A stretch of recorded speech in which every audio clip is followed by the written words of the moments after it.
I've studied the cults now since 1950. I've learned many things about them. One of the things that I learned about them that has been very, very profitable is that the cults succeed most accurately and powerfully when they imitate the church most closely. The closer they look like us, the worse the deception. The closer they can get to our vocabulary, carry our Bible, mention the name of Jesus, and talk the lingo of Christianity, the more dangerous they become. You don't need anybody to put a red flag in front of you when somebody gets up and teaches Hinduism, Buddhism, Islam, because you know you're dealing with non-Christian religions. But if somebody gets up and says, I agree with Christianity, I believe in Jesus Christ, and then you say, oh, that's wonderful, and you take that person on faith, going no further, when the person really doesn't believe what the gospel says at all. They're just using the language.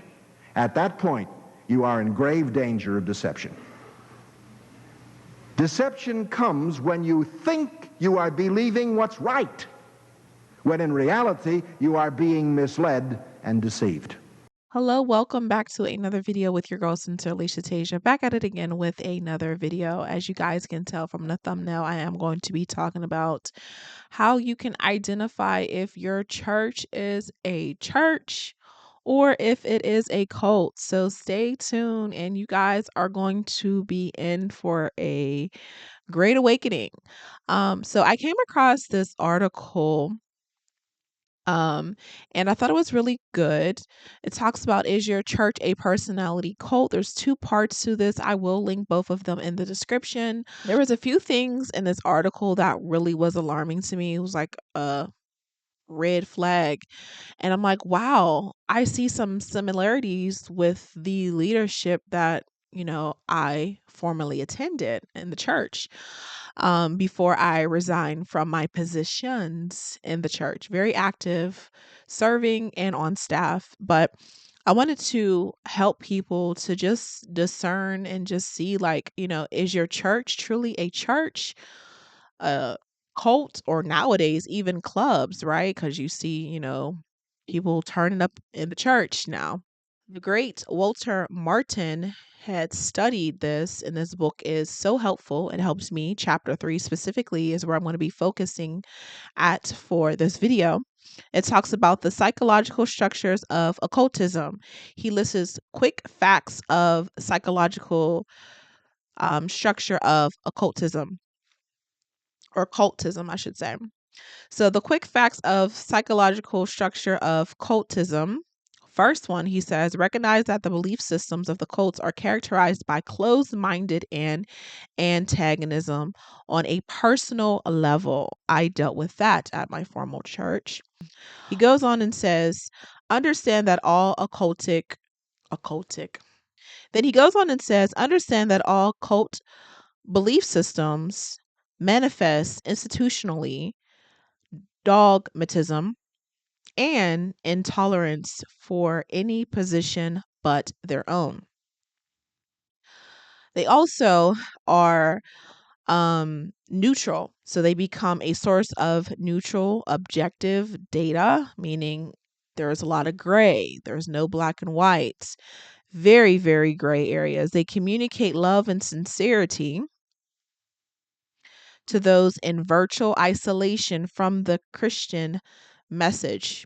Also, they are unorthodoxy. They avoid direct use of terms certain to evoke, a theological conditioned reflex and sever the lines of communication. He goes on and talks about that each cult has what might be called their own belief systems that follow a distinct pattern, allowing for obvious differences of personality that exists in any group, can be analyzed and understood in relation to its particular theological structure. He also goes on and says the identification of opposing beliefs with the individual in the framework of antagonism leads to the occultist almost always to reject the individual as well as the belief. A problem closely linked with closed mindedness and one that is extremely difficult to deal with in general dialogue with occultists. So, for those who have not listened to my video that I did on Sean Bolts, towards the latter of that video, I share an audio conversation that I had with my senior pastor and his wife, and what led me to resign from my positions at my former church was literally manifested in that this was a psychological structure of cultism that I witnessed, signs that Walter Martin explained and elaborated very, very well. Clearly, I have not read this whole book because you see how thick it is. But when I was reading this book, another thing that stood out to me um, in this book is he says um, how they typically brainwash their members psychologically by its own authority system. And he references the Watchtower Society by Mrs. Eddy, who is part of the Jehovah's Witness, and the writings of Joseph Smith.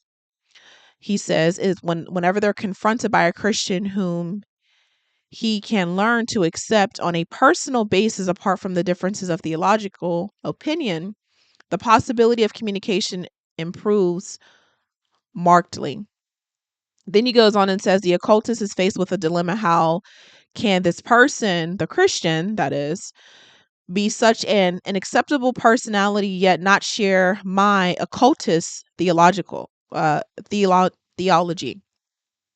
Then he goes on and says the occultist then quite often begins to wonder, how is it possible for the Christian to accept him as a person and yet not accept his belief?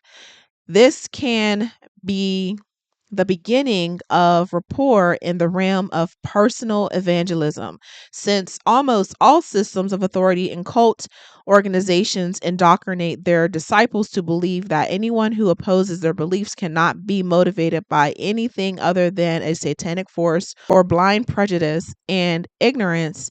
A cultist encounter with Christians who do not fit this pattern can produce startling results.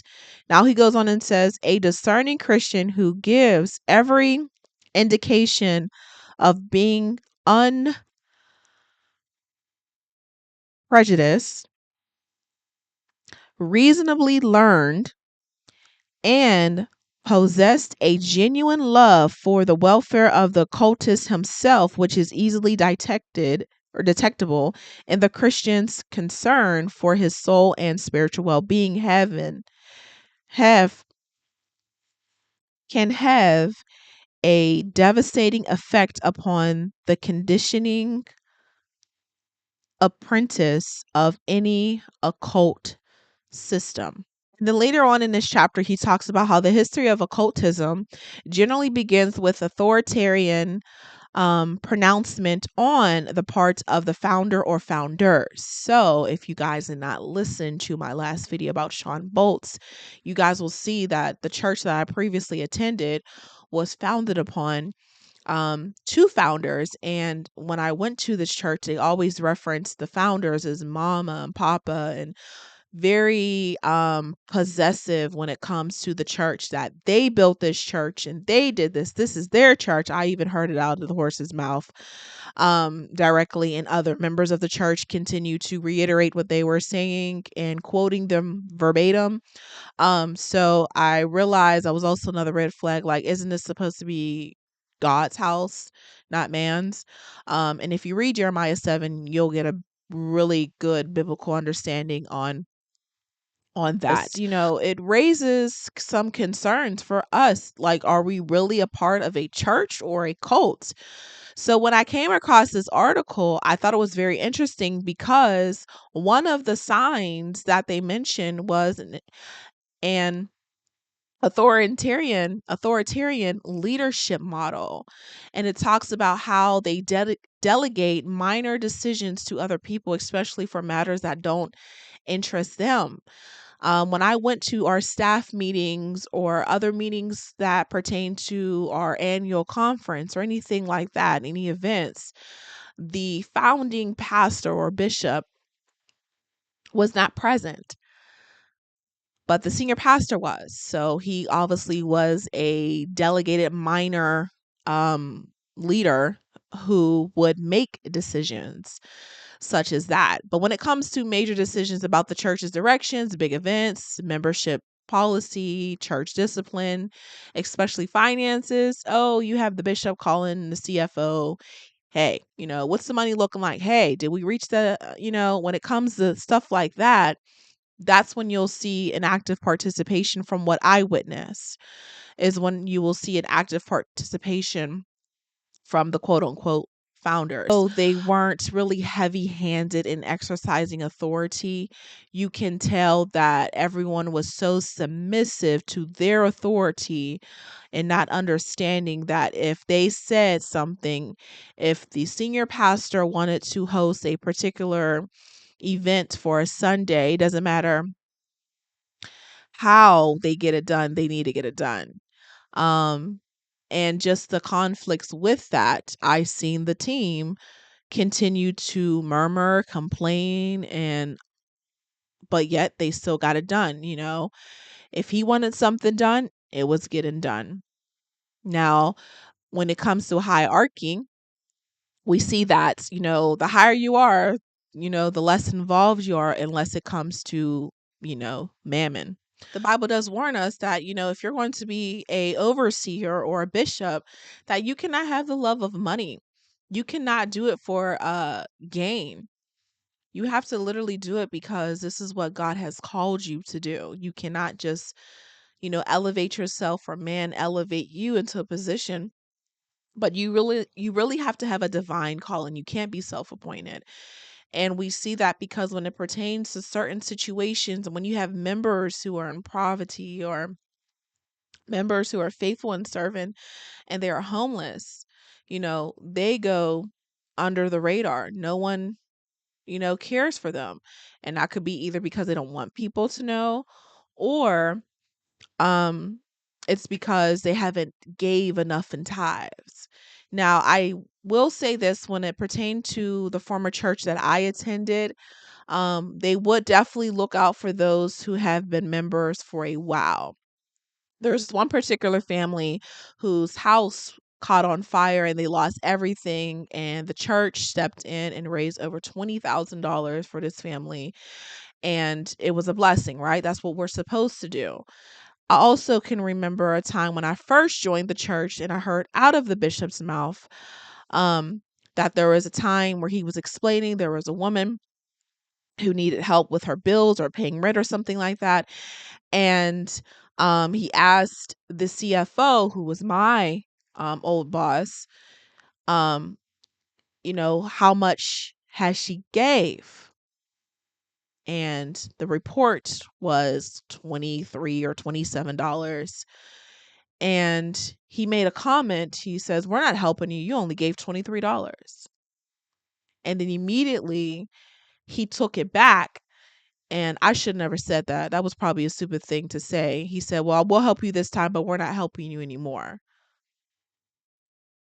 You think that's the only person that's out here doing this to people who tithe faithfully?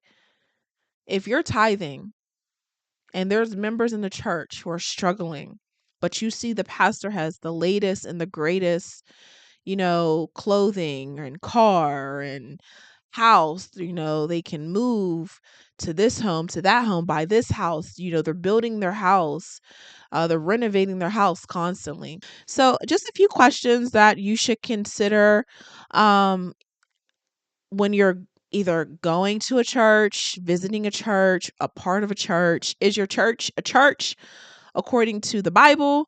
Or is it a cult or a club? And there's so many examples online that you can see. So many crazy things are happening in churches. It's mainly drawing people in for entertainment. and Christ is not being exalted in any way, shape, or form. So here's a few questions that I just came up with, and I thought was very interesting whenever it comes to identifying if you are a part of a cult or not. Pay attention to their orthodox. Is the church um, teaching based off what the church fathers taught, or even prior to that, the apostles' teaching, Christ's teachings? So are they orthodox and orthodoxy?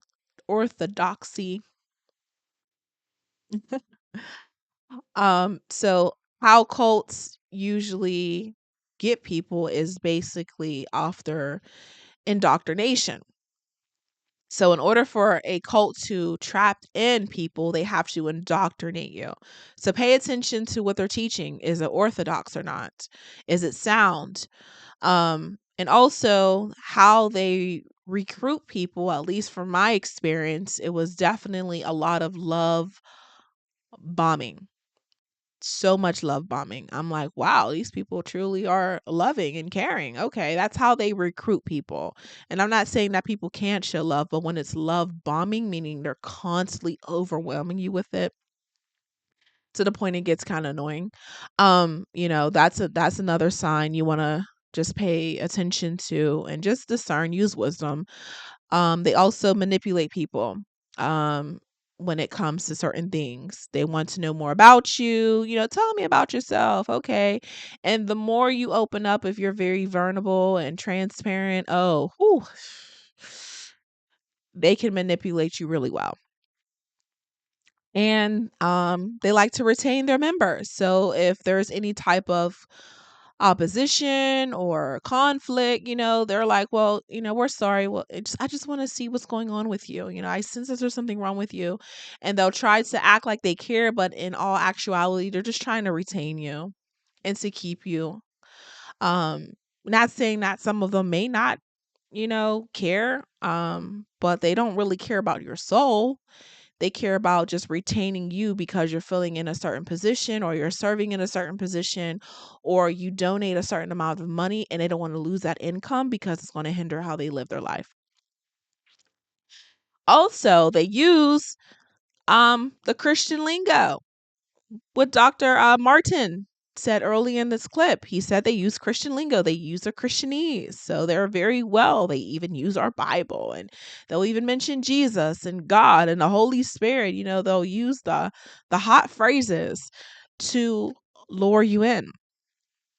So I say there's three different types of Christianity. I call it the BAP model, biblical Christianity, American Christianity, and um, pseudo Christianity. I know it sounds like an S, but it's spelled Psuedo. So pseudo Christianity is basically a false Christianity, and obviously American Christianity is ultimately a false Christianity, but it Americanizes everything.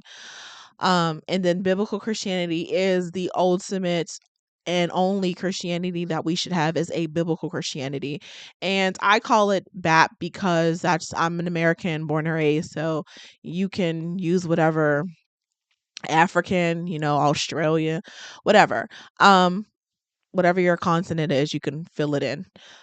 So that's just, a few things I wanted to share with you all when it comes to occult like behavior in the church and personalities. Another thing is that I witnessed as well is the other leaders in the church are literally yes men. They will say yes to everything the leader says, whether it's the bishop, whether it's the senior pastor, or the apostle, or the prophet. They will literally say yes. And if they don't say yes, then they feel that they are not respecting their leader, right? So what it says in this article is, it says that they may have been invited into leadership in the past because of their clout or character, or even strong leadership abilities, but they are only allowed to stay in that particular leadership role because they cooperate with the what they call it AI, which is basically the alpha. So whoever the bishop, the apostle, the prophet, the senior pastor, whoever is the head man in charge. So some of these cooperators are yes men by nature. That's their personality type. They're the peacekeepers. They're going to go along to get along. They often um, enjoy the privilege and status of being in the inner circle, so they don't want to rock the boat. Oftentimes, people adapt to a yes man mentality because of the group pressure, prayer culture, or their growing appetite for the bishop's approval or the senior pastor's approval or whoever is the leader. So, just a few things that I thought was very helpful as I continue to, read this book and study and just understanding, occult like behavior in the church. There's so many different resources out there. Obviously, I cannot contain them all in this short video, but I encourage you to just do some research on your own. Definitely get this book. It will help you to discern and to educate yourself, not even just about Christian cults, but just cults in general. I know you can't really speak about every cult, but in this book, Walter Martin speaks about Mormons, Christian Science, and Jehovah's Witnesses, but the tactics are the same, just different groups. But once you understand the tactics and how they operate, it's easy for you to discern and to excuse me, it's easier for you to discern and detect if this is truly a church or a cult. So let me know what you guys think in the comments. Make sure you hit that like, subscribe, share, turn on your notification bell, and I will catch you in the next video. Shalom. Love y'all.